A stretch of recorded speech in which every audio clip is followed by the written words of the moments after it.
It's Wednesday, July 15th, and you're watching the Hammer Daily here on the Hammer Betting Network, presented by our good friends over at FanDuel. I'm your host for today, Jason Cooper, alongside my producer for the next hour and a bit, Mike Bennett, working his way behind the boards. And we got a great show for you today. We got to soak this all in because it is the third last game of the World Cup. Second last game that actually means something to both of these teams.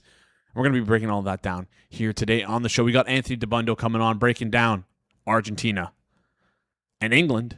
Is it coming home? We'll have to see what Dabbundo thinks. Plus, we're going to look forward and recap craziness that was Spain-France. Spain completely wet blankets France. France had no answers. Spain wins, moves on to the finals. I want to hear his opinion on that game, plus who he thinks is a better shot versus Spain. Is it England? Is it Argentina? Spain right now in the futures markets, minus 150 to win the World Cup, which is wow. We were watching it live yesterday on our watch along. Live, I think it was like, what was it? Maybe 80 in the 80th minute. We were looking at the futures markets, and this was when Spain to win in 90 was minus 2,100. We saw it priced at minus 120. We're like, wow, that feels like a really good futures bet. Spain to win the tournament at minus 120 live when they were like minus 2,100 to win in 90 minutes. Anyways, it was crazy stuff happening there. Speaking of the live watch along, we're going to be doing another one today, and I'll talk about that a little later on. More things I want to talk about today. It's only one guest. We only got Dabbundo on, and I'm going to break all that down with him here today. After that, I hope RW fan is in the chat because what is going on with the Red Wings? Plus, we're in Toronto. It's like orange outside. I don't know if you can see the hue on my skin, but like our entire offense is like dyed orange. It's pretty crazy stuff. Smog warning, but that's probably not the craziest news coming out of Toronto. It's what the hell is going to happen with this Kawhi Leonard stuff? And we're going to talk about that later on the show as well. Please do us a favor. Smash the like button. Goes a long way here on the channel. If you're new to the channel as well, hit that subscribe button. Like I said, only 3 games remaining in the World Cup. We got one big one today, 3 p.m. Eastern time. We'll be doing a live watch along for that. It'll be myself, G-Sack George, and Rob Pizzola here on this channel, going live at 2:50 p.m. Eastern time. Game starts at 3 p.m. We're going to be sweating some bets, giving some stuff out live on air. Don't worry, Jacob is not in studio, so we'll have a winning day because every time Jacob is here, I don't know what it is. When it's me and him in the chair, we do not do well. But it is what it is. Can't wait to get into things here today. Speaking of the game tonight, if you're looking for some bets, for some sweats, if you're going to be busy and you're not going to be able to join us for the watch along, we got 8 bets for you right now. We got our World Cup leaderboard, and I am in piss. Let's bring up the leaderboard first. There we go. Goon, Rob, Alex, and G-Stack all in the green. I've fallen out. Jacob's still in the green as well. Things are looking great other than TA and Kanish. Like, I don't even know why we included them in this contest. We've been having a lot of fun with this. G-Stack's doing well.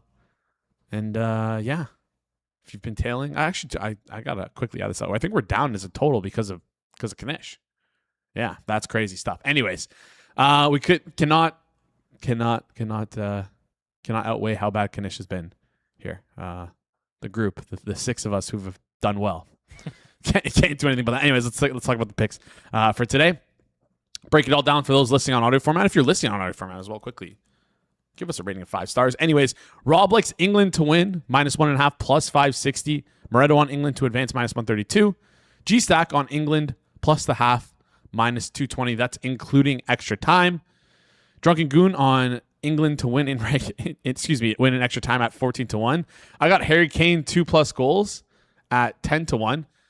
Jacob has Harry Kane 3+. I didn't look at this before. This is crazy. Harry Kane 3+ shots on targets within 90 minutes at plus 500. TA is fading the entire group. Argentina minus 1.5 plus 700. And then Kanish, first goals method is a free kick at 40-1. If England doesn't win this match, we are screwed. So be careful when you're betting this stuff because I think there's a group consensus here. We think England's going to win. Anyways, lots to get into for today, and I cannot wait to break it all down here. Before we get into things, though, I like to take a look at some of this stuff beforehand. We got a little bit, I don't want to say unlucky because Barcola did come on. Barcola came off for Douay. Can't believe that happened, but it did happen. And we got a little bit of a good advantage there where we had the super sub come into play. I think there's an opportunity today as well. Maybe Julian Alvarez, Lautaro Martinez, you can pair them together. Plus 250 each to score a goal within 90 minutes. You can get that at 8-1 for them to both score a goal. And you're probably thinking to yourself, why would you want to bet that? Well, if Alvarez starts and comes off for Lautaro Martinez later in the match, you got Lautaro Martinez to score a goal at plus 850, which is going to be way better than it is live. And that's all thanks to FanDuel and their wonderful super sub promo. On the biggest stage in the world, FanDuel is changing the game because sometimes your player gets subbed off and your bet goes with them. Not anymore with FanDuel Super Sub. If your player is subbed out, your bet stays, and that's right. If your player leaves the match, your bet continues on with the substitute. So you're still in it until the final whistle. Because in matches like these, anything can happen, and now your bet can go the distance. Let there be goals this summer on FanDuel. Visit FanDuel.com/4progress to get started. Right now must be 21 plus in president select states for Kansas and affiliates of Kansas Star Casino, or 18 plus in president in DC, Kentucky, or Wyoming. Gambling problem? Call 1-800-GAMBLER. 1-800-MY-RESET. Call 1-888-789-7777. Visit ccpg.org/Chad in Connecticut. Visit mdgamblinghelp.org in Maryland. Visit gamblinghelplinema.org or call 1-800-5050 Massachusetts. Call 1-877-8-HOPE-NY. Text HOPE-NY in New York. Call 1-877-770-7867. Call 1-866-531-2600 or visit connexontario.ca in Ontario. All right. Much better than Jeff. Jimmy Franz in the chat saying I got a small Argentina plus 900 futures. I got a big Argentina future. We'll talk about that in just a second here. Let's bring him on. He is the resident ball knower here on the show. You can go check out his work over at The Ringer. Curious what he's going to be doing over the next couple of weeks. Is he going to be preparing for some club level soccer? Is he going to take a vacation after grinding out the World Cup? You know him. You've seen him on the show consistently. He's a writer and podcaster, like I said, over at The Ringer. Anthony Dabbundo. Anthony, how's it going? It's a victory Wednesday, my friend. It's a victory Wednesday. I believe the people call it a Wednesday. Sorry, I had to work that. Yes, I think that was the thing, right? Yes. Yeah, we'll go with that. Anyways, welcome to the show. Excited to have you on here. First of all, I saw you were at the match yesterday. I need to know the pulse check on it. First of all, were you with Isaac during the I was match? not at the match. I was at the All-Star game. That's where you were. Okay. Sorry. Yeah, I saw you I saw you in your Phillies gear. I saw you outside the stadium. I just assumed you were at the game, but no, you were at the All-Star game. Okay. All-Star game. Yeah, not as thrilling as Spain 2, France 0. But yeah, it was great to meet Isaac. We discussed some ball. We had a meeting of the minds. We celebrated España's victory. And it was really hot yesterday in Philly. I'll just say that. It was so humid, and he was struggling in the heat. So if you want to make fun of him, he wore all white, and he's like, I'm sweating through my shirt. He's getting a little worried. He's like, I'm not going to look good at the after party. I think he was more there for the after party than the game, but he was there to his credit. So yeah, we got to pick him in real life. Yeah, we love Isaac here on the show. Great guy. You can kind of see the pit stains. Maybe I'll message him and be like, hey, you got to get a different shirt. You got some pit stains going on here. Love the Phillies. We got frame mogged by the sun. Yeah, I was going to say, who took this picture? Fire them on the spot. Like, what are we doing here? Some random person at the bar took that photo, and maybe we could have repositioned ourselves to not have been completely literally blotted out by the sun, but it was okay. That's all good. I hope you enjoyed the All-Star game. I'm sure you did. I'm sure it was a fun time, as it always is. We kind of had a little discussion here. I think the All-Star weekend of all the sports that do it the best, it's got to be baseball. Just the home run derby, and their players can actually play and care about the sport. Whereas like in hockey and football, not really much to care about there. You're not going to be knocking each other out. It's crazy. Right. Let's talk about the game though that happened yesterday, France versus Spain. You had a little bit of a victory lap, and you deserve to victory lap because you called this out. You mentioned if there was going to be one team to beat France, you picked Spain as that team. How dominant their midfield was, and we saw that sort of happen. They wet blanketed this France team. France was unable to adapt. Talk to me how you got to the point of why you think Spain was the team to beat France and what happened in that game.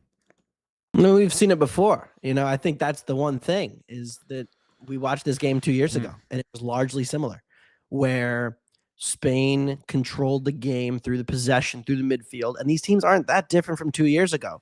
Olise comes in, he brings more attacking impetus to France, and certainly their attack is better for having Doué, Dembele in better form, and Olise all playing better than 2 years ago when it was Kolo Muani, Mbappé, and Dembele, and Mbappé didn't even play centrally. He was off the left, and there was a three-man midfield that didn't really have any creativity in it. So certainly like France's attack was better, but this is a Deschamps problem too. It's not just a question of personnel. And this is something we have seen time and time again, and why I've been highly critical of Deschamps. And I know everybody points to the resume and says, look, he made the World Cup final in 2022. He won the World Cup with France in 2018. But this issue has existed for a long time. And for the group of talent that they have to go out early in the quarters at the Euros in 2021, round of 16, to go out and get outplayed as badly as they did in that Argentina match before Mbappé rescued them in 2022, to lose in the Euros to Spain and then lose exactly the same way 2 years later. I think it's a criticism of Deschamps as much as anything else. So, would it have ever worked with the midfield talent they have? I'm not so sure of that. I'm not sure France just has the personnel that they could just roll up with a better midfield. I don't know if they could ever press with the intensity that they wanted in the forward lines, but like Elise, Doué, Barcola, and Dembele certainly press at the club level. So we've seen that from teams with similar personnel. And Tchouaméni didn't look good. I thought Rabiot was the only thing holding their midfield up in the first half. He had some bad touches, but he was winning the ball all over the place, saving their midfield. And then he goes off, and it got worse in the second half. It didn't get better. It got worse once Rabiot went off at the half. So all in all, like, this is what we had seen. People who maybe watch the sport more than once every 4 years knew that this was in the cards and very possible. And again, it's just like, don't overreact to like small sample finishing variance with Spain. I mean, they didn't score against Cape Verde. Okay. Lamine Yamal didn't play and Vozinha was great. That's awesome. They still put up over 2 XG. Like the numbers said that this team never conceded a big chance the entire tournament. I know your guy Rob Pizzola was tweeting this. Like, Spain's still the team that's going to do it because their defense is so historic. And it's like, yeah, that matters a lot. Almost as much as it does whether France beats Paraguay by 1 or 4 goals. So I feel vindicated. It's very fun to have this victory lap moment, but guess what? We got another game today. And like you mentioned, the Deschamps stuff is like the real thing here. It felt like the subs were wasted. It felt like they had like no solution. It was just like for like subs. And then you flip over and you look at other teams in the tournament that have been successful for like mainly, like I think about England, where Tuchel is like literally chess pieces on a board, subbing different guys, like moving things around. And it's like, what a stark contrast it's at. It feels like watching France, the way that Deschamps tells them to play. It's like it's a men's league Saturday game, and it's just like everyone just play. You guys are talented enough, go play. But maybe we'll see. So you go out the balls, and a lot of against most teams that works. And like the conservative approach they take does generally make them pretty upset proof. But at the highest levels, it doesn't work. Yeah, you need to beat Spain, and they didn't. So I wonder what's going to happen next for them if we see Deschamps fired after this. Who's going to? Oh, he's gone. He's already announced. It was announced before the tournament that this was going to be his last one. Zinedine Zidane is the first name on the list. Oh, so interesting. Hopefully no nepotism there, and he doesn't bring his son over to play for France as well. I don't think that's a risk for France anytime soon. No. Anyways, let's talk about the match happening today. Lot of fun stuff here with the England and Argentina game. A lot to talk about. Take me through this match. What's the number one thing you're focusing on for both sides? Yeah, I think the number one thing is like, what the hell is Argentina at this point? I just saw a stat right before I hopped on here that Alexis McAllister has been dribbled past 9 times in this tournament, more than any other player. And it's like, this midfield used to be how they won games. They won with excellent defense. They won with, tenacious midfielders who were constantly winning the ball and relentlessly pushing the ball forward. And that was the engine room of this team. And at this tournament, it's been a lot of kicking people and a lot of getting dribbled past. And I think you're seeing some of the age. But like, McAllister is not even supposed to be the old guy. That's the other scary part. It'd be one thing if you saw a stat that said Leandro Paredes or Rodrigo de Paul, the 2 elder statesmen of this midfield, have been dribbled past 9 times. I'd be like, well, they're older. That's kind of what you expect. But McAllister and Fernandez are supposed to be the 2 guys who are the younger in their prime ages, and it just has not been the case. And so I think when you look at what Egypt did to them, what Cape Verde did to them, the control that Switzerland was able to comfortably have for the first hour before the Embolo red card, you're just like, I don't know if this team is actually any good. And I go back to even the group stage, like that Algeria game when Messi had 3 goals. I was like, I don't know. Argentina like barely got the ball into the Algeria penalty area in the first half. And then they played Austria, and Austria is such a unique matchup. Like, it almost doesn't even matter. And then in the knockout stage against more conventional-ish teams, they've struggled. So have they had a truly great performance outside of the Austria game? I'd argue no. And I think that tells you some concerning indicators for them as they go up against England. On the flip side, you could do the same thing for England. I mean, their first game was awesome. The last three, not great. But at least England has the excuse. It's like they had to go to the Azteca, right? And play at elevation on the road against Mexico in that insane environment. And it was like, yeah, this is a classic, like survive in advance. We'll worry about the performance later. Then they had to play in the ridiculous summer heat in Miami, heat and humidity against Norway. And they really looked like they were wilting. So the question is, does the cumulative effect of playing those really, really tough games matter here? Because I do think it also potentially mattered yesterday. I mean, nobody talked about this either, but France played 3 games outdoors in 90-plus degree heat. They played in Philly, they played in Boston, they played in New York in the summer heat. Spain was playing in LA or air conditioning every game. I did feel like they had more juice, more legs. So what do England's legs look like is a real concern for me. But what do Argentina's legs look like? Because I thought Messi had clearly his worst game of the tournament, playing 120 minutes against Switzerland. And they're asking him to do a whole lot more, like playing out wide and trying to create width for this team. And it's like, he is 39. So like, do you trust the superstars of England who are much younger to come out fresher than you do the Argentinians, 39-year-old GOAT? You'd have to favor England on that side of it. So there's all kinds of different things to consider. Yeah, a lot to consider here. Is it as simple for from the England's perspective? Is it just like sort of stop Messi and then we that's our path to victory right now? Yeah, I think so. I mean, Argentina has not shown a capable transition attack at this tournament. That was a way where in the past they were very lethal on the break. If you go look at some of the goals they scored in the knockout stage, even against Croatia or against the Netherlands in the semifinals and the quarterfinals, a lot of it was like Di Maria was the wide outlet. Di Maria was the ball progressor. He sprung other players forward, or he was himself was on the end of the moves. And then without him, it's like everything is in front right now of Argentina's opponents. And so there's just not a lot of threat. And then when I think about this match tactically, the number one flaw that everybody who knows the game has talked about with Argentina has been their lack of width, especially defending in wide areas.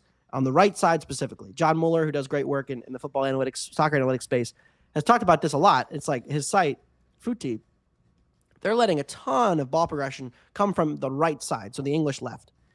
And if you go look at some of the goals, Dan Ndoye was constantly threatening for Switzerland up the left side.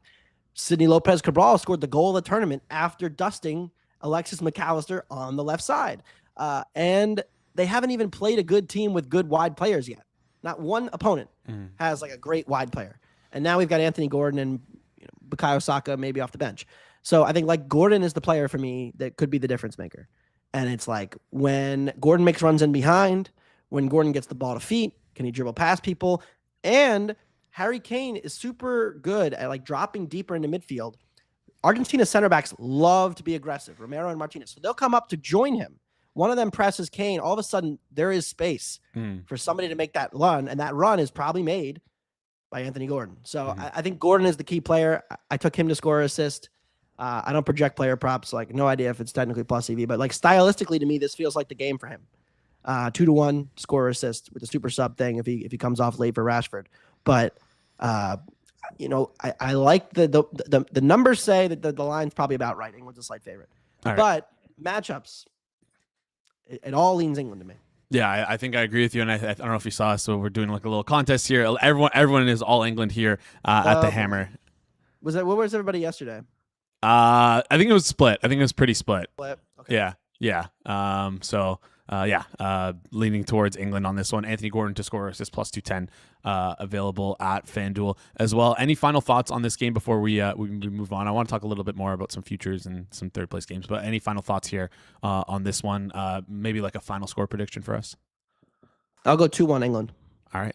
As far as, look, these games are so game state dependent for totals. The longer this is 0-0 and England's just keeping the ball. You get an early goal, everything changes. Argentina's been really bad with leads. How about that? That's been a common problem for multiple tournaments now. 2022 World Cup, 2024 Copa, this tournament. They blew a 2-goal lead to the Dutch. They blew a 2-goal lead to the French. They blew a goal lead to Saudi Arabia. This tournament, they blew multiple leads to Cape Verde. They blew another lead against Switzerland. They are not good at playing from the front. So they drop off a little bit too much. Like you give England space, time on the ball. They're not necessarily the best team, but like they should be able to play their way back into this. So I will not be opposed to adding more live if they go down 1-0. All right. I want to talk to you quickly about Argentina and England and versus Spain. Just give me quick 30 seconds. Argentina versus Spain. How do you see that playing out? And then England versus Spain. How do you see that playing out? Yeah, I think England has a much better matchup because their midfield's a lot younger. Now, again, that could all change based on like how much legs they have left in today's semifinal, right? One less day of rest, way more exertion, having to go out into the heat again in the summer.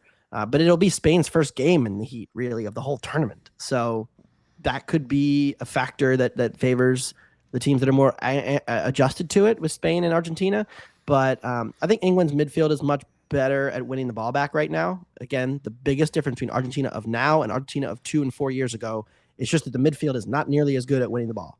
And that's a problem against Spain. We just watched it, right? Like what happens when you have a midfield that can't win the ball? You get smothered. You can't effectively press them. You can't coordinate a press. England can do that. So I think England matches up considerably better with Spain than Argentina does. But we also saw England and Spain 2 years ago. England was worse tactically, but they still got pretty comfortably outplayed in that game. So, I mean, Spain's a rightful favorite either way and should probably be close to like minus 170 to lift the trophy on Sunday. Yeah, minus 150 right now on FanDuel for A them. little short. Yes, a little short there on FanDuel. We were watching, like I mentioned, we were watching the watch along or watching the game live on our watch along, and we saw like Spain was minus 2,100, and they were only 120 to win the tournament. We're like, that feels wrong right there. So some people had some good prices in if they tuned into the watch along. We got another watch along happening later today at 2:50 p.m. Eastern time. I want to flip over and talk futures markets, specific, kind of all of them. We can set aside. Actually, no, not going to set aside any of them because all of them are pretty interesting right now. First of all, Golden Glove, Unai Simon is minus 280. That feels a little short right now.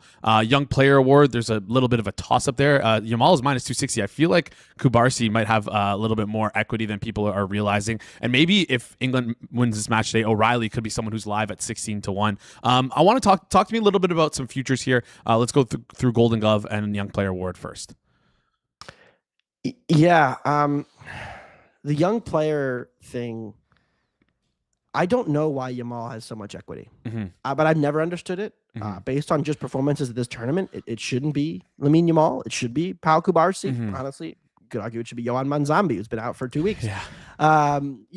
Like this award thing, it's so subjective, and like I so often vehemently disagree with the choices that I find it frustrating to bet. Okay. Because it just drives me insane. I'm like, wait a minute. Like, are we watching the games here? Like, Lamine Yamal has been playing at like 80%. Like, nice job, like winning the penalty yesterday. I guess that's worth a lot. You know, he essentially created a goal by getting kicked by Lookahead. But, he hasn't been nearly as explosive or consistent as you'd have hoped in this tournament. By the way, Spain still might win the tournament with like a B plus Lamine Yamal, maybe B minus Lamine Yamal, which is scary, and no Nico Williams. But I think Kubarsi should be live and should be the winner. I mean, he's been the best player on Spain besides Rodri at this tournament. And then as far as the golden ball, there's been a big case for Rodri made in the last couple of days. I know he was like 50 to 1 at some of the PMs and stuff. I think something's gonna have to happen today that might just wrap up the golden ball. Yep. And we have seen the team that doesn't win get the golden ball all the time. This is not like at finals MVP or something where it has to be the winner. Luka Modric famously got his team to the final 4 years ago or 8 years ago, and they lost, and he still won it. So I think like if Bellingham or Kane or Messi do anything today, which likely one of them will need to do something to win, they've been the best players of the tournament. I mean, it's like if you gave me the top five players at the World Cup, it's like Lionel Messi 1, Michael Olise 2, probably would put Jude Bellingham, Harry Kane, Rodri 3, 4, 5, pick the order, but it's like Rodri is not going to have the stats. He's not going to get the sexy looks like, one of the big time goal scorers will. So I think the winner of today, Kane, Bellingham, or Messi, will be the prohibitive and rightful favorite. All right. I like that look. Just kind of almost like pick your poison there of who you think is going to win the game. Maybe if you like Argentina, you could take Messi to win Golden Ball as well. Because I don't see how they advance without Messi and vice versa for England. Finally, I want to talk about the Golden Boot winner quickly. Messi right now is minus 130 to win. Mbappé still plus 165. Any angle or any look here? Because the third place match, I've been talking about it all week here on the show, tends to have a lot of goals in it. Is Mbappé going to play? Is he still live for the Golden Boot, or do you think he's sitting this one out? I have no idea. I think Mbappe is going to play. Just knowing him, El Dictator, he'll be in. All right, so maybe plus 165 is a look here for Mbappe, who's still tied with Messi. For They both have 8. both have 8. Does he have? I don't know if he has the assist advantage. I think What's Messi. Kane on 6? Kane is on 6, and Bellingham is also on 6. Bellingham's 27-1 earlier yesterday, now 16-1. Could be interesting there if he ends up winning the Golden Boot there. Finally, before you head out, we've seen some changes for the next World Cup. Well, no confirmation just yet. But it sounds like we're expanding to 64 teams, so more matches, some more fun here. We made the World Cup bigger, but my question is, did we make it better? We've seen a ton of changes in the past, and I'm going to rattle off, we're going to do this rapid fire. I'm going to rattle off some old formats, and you're going to tell me if we should keep keep the current format or revert to some old format. So starting with golden goal and extra time. Up until I think in 98 and 2002, we had golden goal, which is a lot of fun. Do we bring back golden goal or do we keep standard extra time? Golden goal will make extra time worse. Okay. All right. Teams will take less risk than they already do, which is like 0. So no, golden goal bad. All right. It's cool when it happens, but it will not make the games better. All right. No golden goal, but before 1978, instead of a penalty shootout, we actually replayed the matches. So if it was a tie, no replay. No replays. Only FA Cup replays. All right. Round 4 when everybody's like, why are we doing this again? Yeah.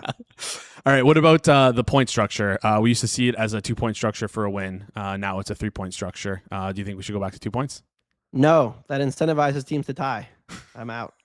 All right. Out on that one as well. This is about qualifying for the next World Cup. Should the champion, get an automatic berth into the next World Cup? No. But granted, I mean, it doesn't matter because nowadays nobody who wins a World Cup is ever going to have a problem qualifying. All right. Not even Italy will have a problem qualifying if they get to 64. I'm clipping that, and we're going to talk about this 4 years from now when they don't win the World Cup. Italy will have no problem qualifying if it's a 64-team World Cup. Promise. All right. I believe you. All right. And from 1930 to 1998, there was 22-man rosters. Now they're 26. Should we go back to a tighter depth chart? No. More players, the merrier. All right. And incentivize a strategy. If we're going to have all these subs, you might as well use them. So the tournament's only getting longer. It's hot in the summer. It's only getting hotter around the globe. So let's have more players. All and right. also, why not have more players live out their dream of being on the World Cup team? Fair enough. Last one here. This is a more so of a past first passer than past first present. In the 1950s, there was no semifinal, no final, just a 4-team round robin. And the last game was Uruguay Brazil to decide who wins. Should we bring that one back? No. Would be a lot of fun though with this Final Four. We do enough of round robins during the year. We need to have some knockout stakes. All right, knockout states here, and then the last one in 1954, it was the 4-team groups, but instead of 3 games played, it was only two games played. Should we go back to that or no? No.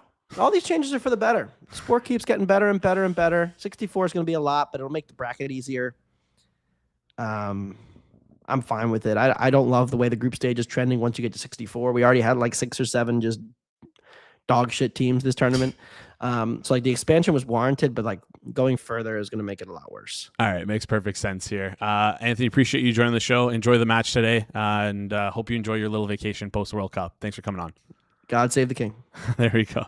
Shout out to Anthony Dabbundo. You can follow him on Twitter at Anthony Dabbundo. Link is in the description down below.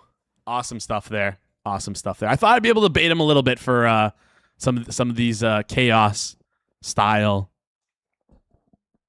rules from the past, but nope. I think he agrees with everything. What's up? I was going to say, what are your thoughts on it? You asked him the questions, but let's hear your answers. I want chaos. So the 1950s round robin. I don't know if people know about this, but in the 1950s, the 1950 World Cup, the Final Four was a round robin. The 3 teams played, and Uruguay ended up beating Brazil in that one. It's known as the Maracanazo. Anyways, I'm so pro chaos. Could you imagine this? If we had England, Spain, France, and Argentina all playing in a round robin to see who wins the world. I just think it's hilarious to think about. I don't know. Obviously, we should keep all the rules the same. Everything's been pretty good. Maybe adjust the amount of teams from each nation to make it. Maybe if it's going to expand to 64, I don't know how many more bids Europe's going to get, but let's find a way to make sure that Italy makes it no matter what, because that is ridiculous that some of these great European teams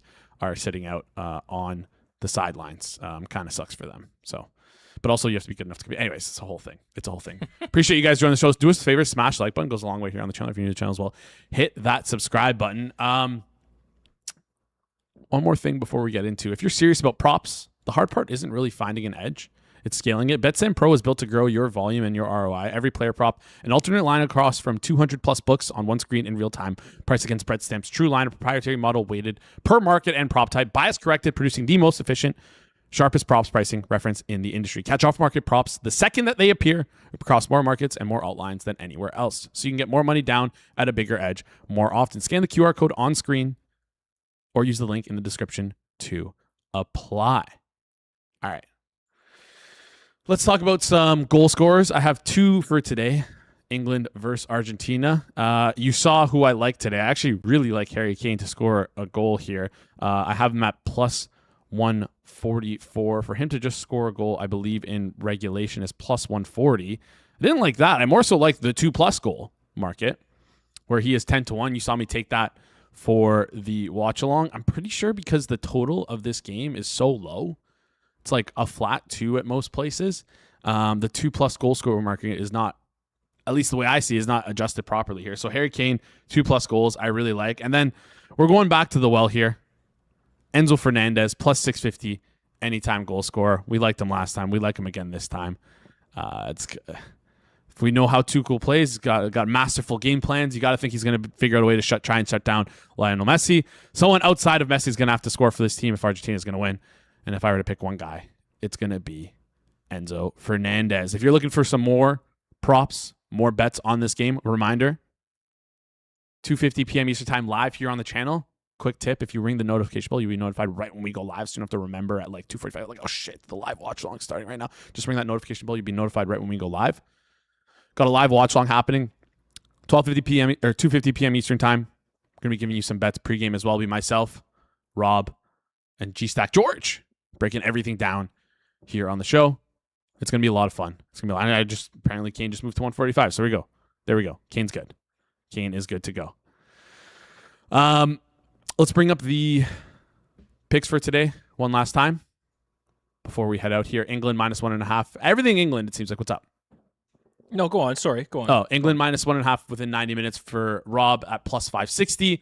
England to advance minus 132. Alex took. G-Stack is on English plus 0.5 minus 220. Goon is on England to win in extra time plus 1,400. Kane, 2+ goals, 10-1, 90 minutes. That's for myself. Jacob taking Kane, 3+ shots on target, plus 500. That's within 90 minutes. TA is taking Argentina minus 1.5 within 90 minutes at plus 700. And then Kanish looking to thread a needle, 40-1. First goal method, free kick, 40-1. Insane. Going to try and thread that needle. Before we head out, a couple things to talk about. Where's RW fan in the chat? This guy is always here. Is he okay? I'm wondering if he's okay because what the hell is going on in Detroit? Earlier today, it came out from, I believe it was Elliot Freeman. Stevie Y, Steve Yzerman, the Yzer plan, is stepping down from his role with the Red Wings. That is absolutely insane to me. And I'm not going to come out here and say Yzerman has done a great job with how he's ran this Red Wings team. The Yzer plan completely failed. But you have to think the whole reason why he's stepping down here is because of the Dylan Larkin situation. For those who don't know, Dylan Larkin, 5 years remaining on his deal, full no-move clause, a deal that he negotiated himself with the team, has requested a trade. Not only has he requested a trade, but with the no-move clause, he requested, I believe, 2 teams he could be traded to. He doesn't want to play for the Red Wings anymore. My brother, you signed the contract. Where was this 2 years ago when you signed it? So now he's kind of put Yzerman in this awful spot where he has no leverage in making a trade, can't really get fair value for Dylan Larkin. And Dylan Larkin, by the way, who, don't get me wrong here, he's a good player. He's not a great player. He should not have this much power. So much power that essentially Yzerman is done with the organization. Absolutely awful. How are these shitty star players running the leagues now? It shouldn't be the Dylan Larkins of the world running this league, but that's the position we're in right now with this sports world. It's embarrassing stuff. And if I was Yzerman, I would have torn the entire roster down, traded everything away before I stepped down. Because Dylan Larkin, F that guy. This guy completely ruined that organization, hung him out to dry. You wanted to stay here. You signed the contract, and you're pull and shoot 2 years in. That is fucking embarrassing. Absolutely embarrassing stuff from Dylan Larkin. You should be ashamed of yourself. He should be ashamed of himself. He's not a good enough player to be doing this shit. And again, like I said, Yzerman was awful. He's awful. Didn't do a great job as GM. Drafted some good players. Didn't build a great team. But a lot of that has to do with putting a lot on Dylan Larkin. And you know what? He made a mistake with that, clearly. So Dylan Larkin, wherever you end up going, good luck. I'm sure the new GM is going to come in, and his first move is going to be to trade you for pennies on the dollar. I just hope whatever team you go to never wins anything. Anyways, this is coming from a Toronto fan, not even a Red Wings fan. Unless it comes to Toronto, then I'll change my tune. Crazy stuff here. I cannot believe. How do we get to this point in the world in the world where these shitty star players are just running things? I never got it. Speaking of another star player that seems to be running things, I'm shocked that this isn't more noteworthy. This isn't more newsworthy with the World Cup soaking up so much oxygen. It's July 15th. We're in the middle of the offseason. NBA offseason, NHL offseason. Not much sport talk is happening right now. But, I mean, Kawhi Leonard, what the hell is going on here? I feel like Adam Silver gave a press conference yesterday, and we got a little bit more information on things. I'm just so confused as to what's happening right now.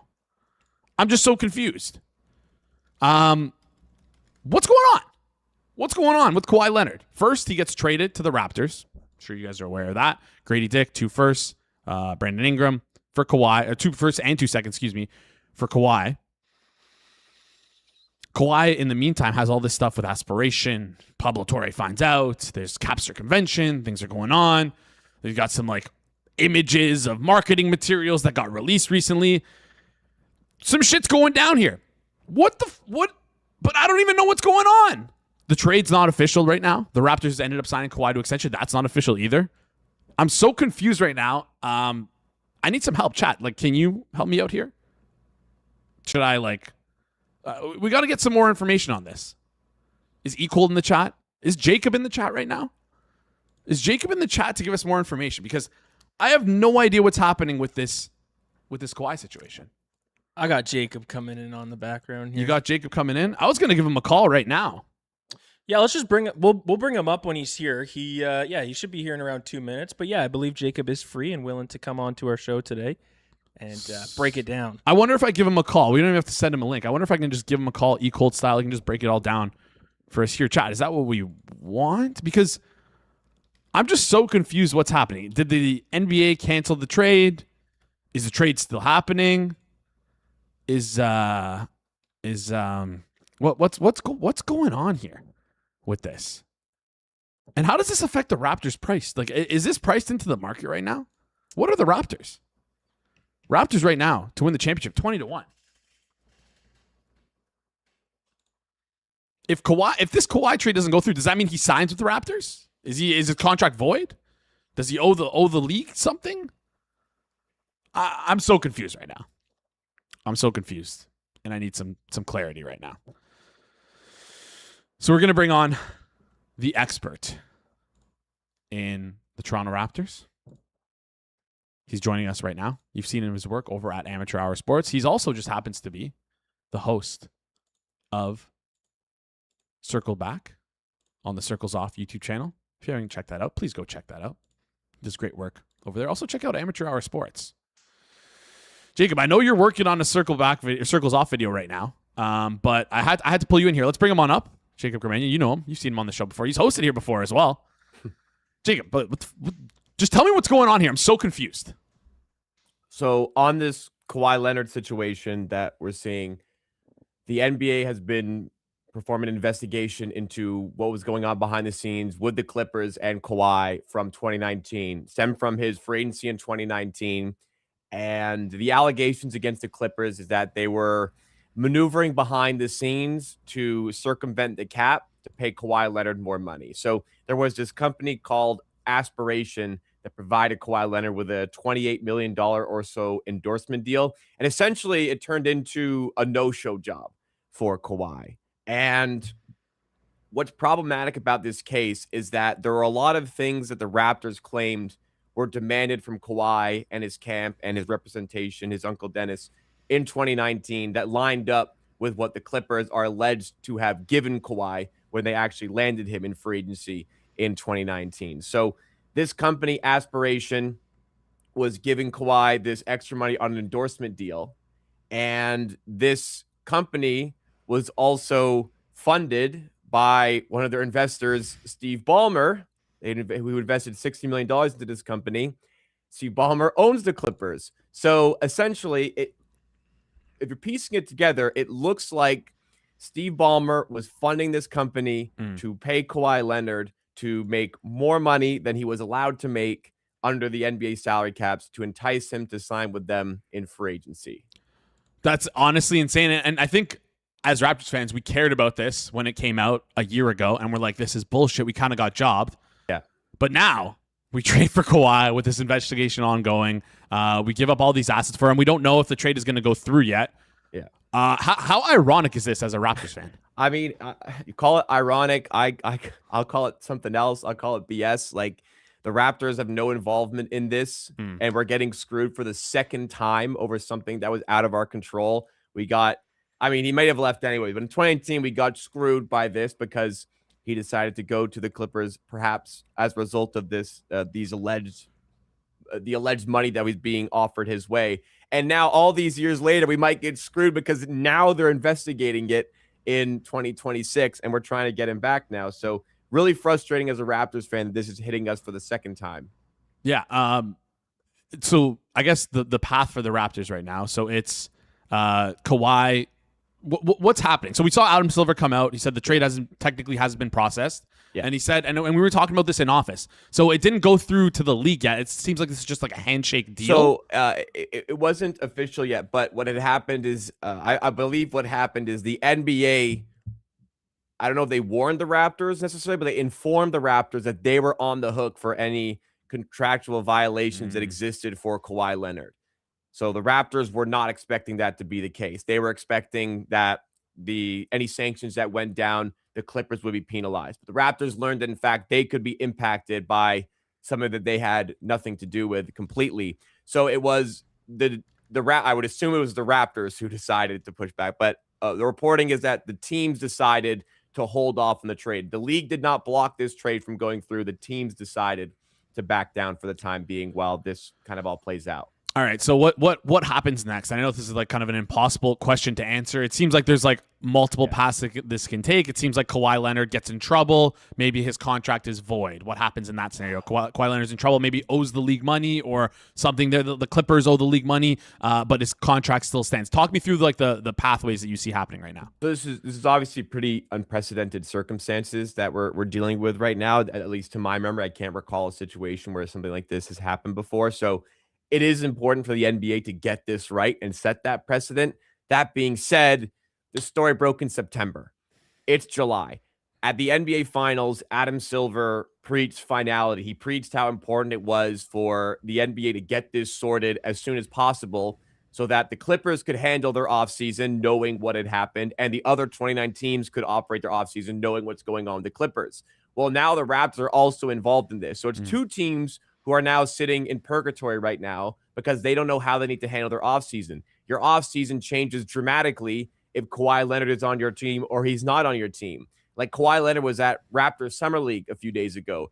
Grady Dick's been at the Clippers facility. He was involved in the outgoing trade for the Raptors. So like everyone's treating it like this trade is done, and now we're kind of holding off. And Adam Silver has his press conference after his meeting with the Board of Governors saying that they're hoping this gets resolved this summer. Like not like next week, not like before training camp. He's saying hopefully this summer. Like he's given absolutely like no timetable to do this. And the Raptors, they're stuck. They can't do anything until this trade is processed. So okay, right now Raptors 20-1 to win the finals. It seems like everyone thinks that to win the championship. Excuse me. Yeah. It seems like everyone's thinking that Kawhi is through. So do you know like what the outcome of this could be for Kawhi. Right. Like I mentioned, is it a void contract? sorry. If that happens, does he sign with the Raptors? Is there a chance the Raptors could sort of get like the floor pulled out from under him, where Kawhi becomes a free agent and someone else, like a bigger team, maybe a team with a better chance of winning than the Raptors, comes in and takes him? I didn't actually answer the question. So what I think is most likely is that sanctions get laid down on the Clippers in the form of fines and perhaps draft pick compensation. So they would be essentially lose 1 or 2 draft picks in the coming years, which it can be significant for a team that's kind of thinking about rebuilding at some point soon. Kawhi could possibly get fined. As far as his contract being void, I find that unlikely. I hope common sense kind of prevails here and says, look, the Raptors are trading for him. If anybody kind of got boned in this, it is the Raptors. So the Raptors are trading for him. They're fine with it. Like, allow him to play for the Raptors and this trade to go through. Lay down the law on the Clippers and also Kawhi Leonard personally if you do go down that route. I think what's likely is fine for the Clippers and draft pick compensation going that way. Draft pick compensation being forfeited by the Clippers. As far as the contract being voided, it's a possibility. I find it to be an unlikely one. I suppose in theory, if the contract is voided, he's a free agent and can sign for whoever, and he's already expressed his desire for that to be the Raptors. So, like, maybe in the worst case scenario for the situation, it turned into the best case for the Raptors to get it for free, but I find that to be very, very unlikely.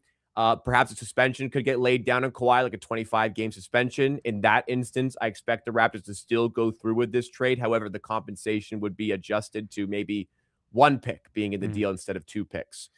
These are all possibilities. But again, I think the most likely outcome is that the trade goes through, draft pick forfeiture by the Clippers and a fine. Yeah, it's just crazy to see because I feel like this hasn't been whispered at all in the air of like the Toronto sports sphere. I know you've been covering it, but like it feels like on Twitter, if this were happening to any other team, or I guess if this were happening to the Leafs in Toronto, I feel like we get a lot more air about it. Well, I mean, it depends on your fall. I mean, I'm in touch with like the Raptors media on social media and things like that, and I you know what, honestly, partially you're right. There are a few people who kind of didn't even mention it yesterday, and it's just, I don't know, maybe there's an element of this being kind of surreal, like what the hell is going on? Maybe there's an element of like the trade will go through at some point, but my frustration really comes from how long this has taken the NBA to figure out. It's been 10 months and now the Raptors are getting screwed by how long it's taken. They can't do what they need to do in the offseason because of this now. Yeah, and it seems like Ben Golliver just put out a story for NBA on ESPN here with the headline that Kawhi probe must end before the season starts, and that's from Adam Silver. So it seems like things might get sorted out. Well, here. yeah, before the season starts, sure, but like the team needs to prepare for the season. How can they prepare properly if they don't know what's going to happen with their assets? What if like the day the season starts, all of a sudden Brandon Ingram and Grady Dick have to come back? Yeah, like what do they do? Do they, like, because part of the good thing about this deal is you get out from Brandon Ingram, right? There is an element of that is positive for the Raptors, but regardless, like Brandon Ingram's come back and play for the Raptors now, like there's no way, and then his value is going to be absolutely tanked. Like I just this trade has to go through at this point. Again, common sense hopefully prevails, and the trade is put through. They come up with sanctions that will allow the trade to continue to go through. Honestly, Adam Silver, one of the best commissioners, it feels like in sports. Don't chuckle there. We got other. Who's whatever you say? No, who's worse than Adam Silver of the Big Four? Who's worse? Who's better? Sorry. I mean, look, the state of commissioners in the major North American sports league isn't great, but like I made this comment to you and circle back. Like saying this one is the best doesn't mean it's good. All can be bad, right? All right, fair enough here. All can be bad, but hopefully Adam Silver figures things out. Hopefully the league can figure this out, and we can get some clarity as Raptors fans. Yeah, awesome. That's what I want. That's all people really wanted, clarity. Like they kind of baited us because last week they said they're hoping to have it resolved by Tuesday. So I'm thinking, okay, great. Like it's going to be done after the Board of Governors meeting. Then after the Board of Governors meeting, they don't even have a time frame anymore. Really, it's this summer. Like what does that even mean? Absolutely insane. Teams need to do their business, and it seems like things won't get done. Go follow Jacob on Twitter at Jacob_Gramegna. Jacob, I know I have to get out of here. You have to go. Hey, if you edit want a more on circle. this, can I self plug? Absolutely. There's a video coming out later today on my own channel talking about this exact story and There you from a go. Raptors perspective. There you go. Yeah, go check it out. Amateur Hour Just Sports. search my name. It's actually just my name now. Oh, you changed it? Yeah. All right. Months ago. Jacob. Just search my name on YouTube. You'll find it. There you go. You can find Jacob on YouTube. Jacob, appreciate you joining the show. Also, might as well plug the show as well. Circles Off video is going to be dropping today. What time? 9 minutes. 9 minutes. 1 All right. p.m. Eastern time. All right. There you go. 1 p.m. Eastern time. Perfect time to hop out of here. Yeah. Should I go plug check it? out. Like promote it? Like what's in what it? is it? Yeah, talk us through it. So recently, Chris Dierkes, Flip No Lied, who you've seen on the show a while ago and you used to see on Circles Off, put a Substack article talking about handling downswings and handling large losses. Rob read the article and reacted to it in real time. Good video. Yeah, that sounds like a great video. Can't wait to read that. Can't wait to check that out. And yeah, perfect in between content piece before our World Cup watch along. Jacob, good luck. Hope all goes well for England. I know you're gonna be sweating stuff right now. Oh my God, but, I know. Yeah. You got a final pick for us before you head out? A pick? Yeah. England. Just- Sorry, prediction. Prediction. I am going to have a very spiked heart rate for the next few hours. That's my good confirmation. All right, sounds good. Go get a whoop, and I want to see a graph posted after. Go follow Jacob on Twitter at Jacob_Gramegna. Same thing on YouTube as well. Jacob, appreciate you. We'll chat soon. So yeah, thank you. Great stuff there from Jacob, breaking all this down. I was confused. I didn't know what the hell was going on. Hopefully you guys got some more clarity into that as well. Appreciate you guys tuning in. Do us a favor, smash the like button. Goes a long way here on the channel if you're new to the channel as well. Hit that subscribe button. Where's our W fan? Has anyone seen him recently? Hope he's okay with the Red Wings news. Maybe this is good for the Red Wings. Who knows? But July 15th firing your GM is pretty or GM stepping down July 15th is pretty unprecedented. I can't remember the last time something like that happened. Quick reminder, link in the description. Watch along right now. You can go check it out. It's going to be live at 12:50. If you actually click on the video, you can click notify me. Sorry, I keep saying 12:50. You just threw 2:50. 2:50. 2:50 p.m. Eastern time. Yes. 2:50 p.m. Eastern time. Go click on the video. Click that notify button, and you'll be notified when we go live. If you're listening on audio forms, do us a favor, rate and review 5 stars. And I can't think of anything else for us here today. That's it. That wraps up today's show. Who do we got coming on tomorrow? It's going to be a fun show either way. I'm still waiting for those reviews to come in on Apple. That's on you guys. Goon and So Money. All right. We got Adrian. We got So Money coming on. Going to be a lot of fun. Appreciate you guys tuning in. This has been the Wednesday, July 15th edition of the Hammer Daily here on the Hammer Betting Network, presented by our good friends over at FanDuel. We'll see you guys right here tomorrow.